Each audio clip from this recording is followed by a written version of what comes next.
চিংড়ি মাছ দিয়ে দেশি করলা ভাজি, সেই রকমের একটা মজার রেসিপি আজকে আপনাদের সাথে আমি শেয়ার করতেছি। এতটা মজা লাগে এই করলাটা ভাজি করলে, এবং যাদের করলা ভাজি করতে সমস্যা হয়, তিতা হয়, খেতে পারে না, তাদের জন্য একদম সহজ একটা আমি আপনাদের সাথে শেয়ার করতেছি। একদম তিতা ছাড়াই এভাবে ভাজি করলে একদম কখনোই তিতা লাগবে না, এবং খেতে পারবে সবাই, অনেক মজা করে খাবে এবং অনেক পছন্দ করবে, আপনার প্রশংসাও করবে। তো এখানে আমি চিংড়ি এবং করলা নিয়ে নিলাম, তো এগুলো কেটে নিলাম, কেটে পরিষ্কার করে নিচ্ছি। তো রান্না করতে করতে আরেকটা কথা আপনাদের সাথে শেয়ার করি, সেটা হলো যারা আমার চ্যানেলকে সাবস্ক্রাইব করেছেন তাদেরকে অসংখ্য ধন্যবাদ, এবং লাইক কমেন্ট যারা করেন তাদেরকেও অসংখ্য ধন্যবাদ, এবং যারা করেননি এখনই করে ফেলুন, পরবর্তী ভিডিও আপনাদের কাছে চলে যাবে। অবশ্যই সাবস্ক্রাইব করে রাখবেন, সাবস্ক্রাইব করে পাশে থাকবেন। তো এখানে সব কিছু কেটে রেডি করে আমি এখন নিয়ে নিলাম। তো এই রেসিপিটা আমার কাছে এতটা ভালো লাগে, আমি পার্সোনালি করলা বেশি পছন্দ করি না, তো যখন আমার খেতে মন চায় এরকমভাবে করে নিই চিংড়ি মাছ দিয়ে, তো আমার কাছে খেতে অসম্ভব মজা লাগে।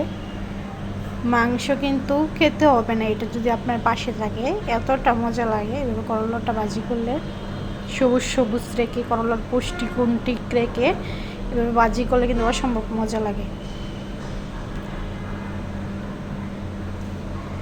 তো আপনাদের বাসায় যদি কেউ পছন্দ না করে যে করলা ভাজি দিতে লাগে, খেতে পারি না, ভালো লাগে না, পছন্দ না করে, এভাবে ভাজি করে দিতে পারেন। এভাবে ভাজি করলে কিন্তু অসম্ভব মজা হয়, খেতেও ভালো লাগে। আর করলা খাওয়া তো আমাদের শরীরের জন্য অনেক উপকার।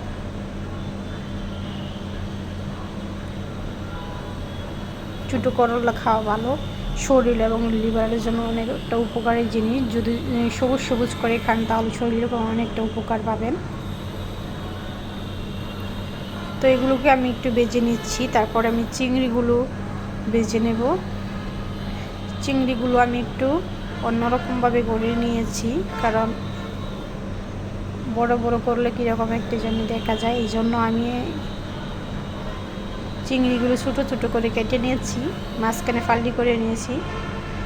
এটা খেতেও কিন্তু অনেকটা মজা লাগবে, সবার পাতেই পড়বে। আর বড় বড় করে রাখলে দেখা যাচ্ছে যে একজনে খাবে আর একজন খাবে না, এরকম একজন বেশি খাবে একজন কম খাবে, বা একজনের আফসোস থেকে যাবে। এই জন্য আমি ছোটো ছোটো করে কেটে নিয়েছি, যাতে সুন্দর করে সবাই খেতে পারে বা সবারই ভালো লাগে।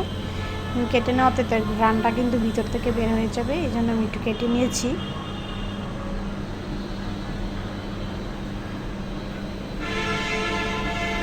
আর ঈদের পরে আমার বেশিরভাগ এখন আর কোনো কিছু খেতে ভালো লাগে না, ভাজা পোড়া বা ভাজি বা ভর্তা এগুলোতে খেতে অনেকটা ভালো লাগতেছে আমার। এই জন্য আমি কিন্তু ভাজি ভর্তা এরকম দেশি তরকারি আপনাদের সাথে শেয়ার করি, কারণ এটাই খেতে আমার ইদারিং ভালো লাগতেছে। কারণ ঈদের মধ্যে আমাদের কিন্তু সবারই কিন্তু ভাজা করে খাওয়া হয়, সেই জন্য কিন্তু এই ভিন্ন টাইপের এভাবে কিছু রান্না করলে কিন্তু ভালোই লাগে। তো এখন ভালো করে আমি ভেজে নিচ্ছি।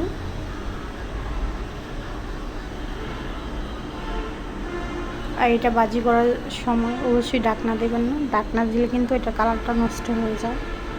যতটুকু কালার রাখা সম্ভব আমি ততটুকুই রাখবো। যত করলার কালার সবুজ রাখবেন ততই খেলে উপকার পাবেন। উপকারের জন্য করলা সবুজ রাখা উচিত, আর মজা বেশি খাওয়ার জন্য করলা ভেজে নেওয়া উচিত, মানে যার যেটা ভালো লাগে।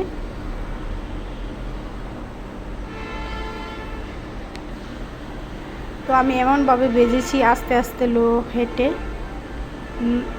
লোভাবে দিয়েছি, আমি হাইভাবে দিইনি, কারণ লোভাবে দিলে দেখা যাচ্ছে পুড়ে যাবে আর কালারটাও বেশি আসবে না, সুন্দর সবুজ সবুজ থাকবে আর সিদ্ধ হবে না। এই জন্য আস্তে আস্তে করে ভেজে নিয়েছি, পারফেক্টভাবে সিদ্ধ হয়েছে, কালারটা তেমন বেশি নষ্ট হয়নি। তো এখন আপনাদেরকে আমি খেয়ে দেখাচ্ছি কতটা মজা হয়েছিল, অসম্ভব মজা হয়েছিল। যখন ঠান্ডা হয়ে গেছে একটু, তখন আবার কালারটা একটু গাঢ় হয়ে এসেছে। তো দেখুন এখন আমি খেয়ে নিচ্ছি, এতটা ভালো লাগছিল কি বলবো আপনাদের কাছে, মনটা ভরে খেয়ে নিলাম, অসম্ভব মজা হয়েছিল।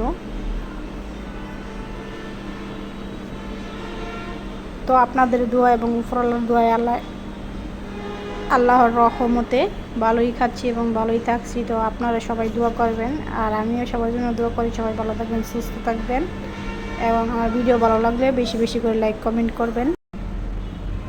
তো খাচ্ছিলাম আর ভালোই লাগছিল, আর ভাবতেছি যে এভাবে ভাজি করলে কতটা ভালো লাগে, আর ওই আলু দিয়ে বা অন্যভাবে ভাজি করলে কীরকম লাগে। তো আমার কাছে সবচেয়ে বেশি ভালো লাগলো এই চিংড়ি মাছ দিয়ে ভাজি করাটা। এটা কিন্তু অসম্ভব মজা লাগে খেতে। তো ভালোই লাগছিল খেতে খেতে, আপনাদের সাথে আমি শেয়ার করতেছি। তো এইভাবে ভাজি করলে অনেকটা ভালো লাগে। তো সবাই ভালো থাকবেন, সুস্থ থাকবেন, আল্লাহ হাফেজ।